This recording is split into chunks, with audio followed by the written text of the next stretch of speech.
you, I've seen several articles in the press now about the fact that international attention is waning, international funding is waning.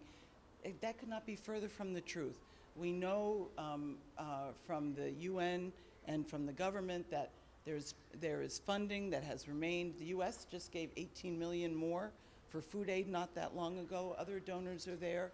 We're all gearing up for the next appeal to cover, the rest of the year.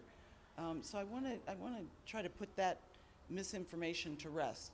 The other thing is the world has not forgotten about the Rohingya. Yes, today's the 6-month anniversary of this horrendous, heartbreaking crisis. And so people haven't forgotten. We're still talking about it. You can follow debates in our own Congress about it. The EU, I think there was an article today, is preparing sanctions against the generals. So, please tell your audiences that the Rohingya have not been forgotten. This is an ongoing concern for all of humanity. Regarding the Rohingya that are still coming across the border, we've seen, again, a lot of press attention to the issue of, the list and the process and why aren't people being repatriated. Well, there's a 2-step process that the government, has agreed to in an MOU with Burma, that lists of individuals be verified by Burma as being, having been resident there, and then people will be asked, as occurs with all repatriations, if they want to go back. When are people wanting to go back? When they feel they can go back safely, with dignity, and fairly. I beg the media, I beg the world to ask Burma what is going on in Burma that people are still coming into Bangladesh. Where are villages being rebuilt? Where are conditions improving in the IDP camps in Burma? Exactly what has Burma done to prepare for the safe return and guarantee that the people who return can live in safety. For people who have just experienced the kind of trauma and horrific atrocities that the Rohingya have, they have the right to ask that question. Who are they going to ask the question of first? The people who are still trying to get out of Burma.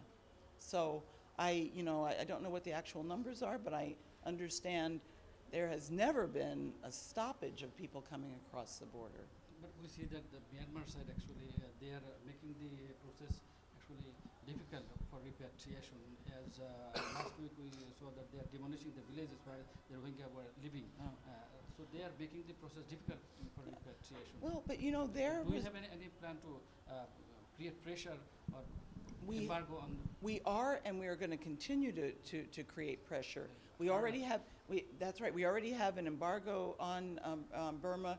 We have sanctioned specific generals. We're looking at sanctioning more. The idea is to hold people accountable for these atrocities.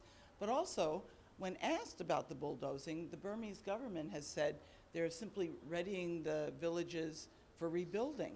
Good. Let's see the rebuilding, right? I say let's hold them to their word. If they say that they're preparing, these transit camps are not cannot be the end state, so let's hold them to their word. If they're bulldozing the camps to make ready for, bulldozing the villages to make ready for new construction, I know there's several countries that have volunteered to help rebuild the villages. Good, let's see that underway. Let's let people see what's going on there. Just one question that is about our political situation. Before the last election, we had a clear position about Bangladesh election, and right now we see the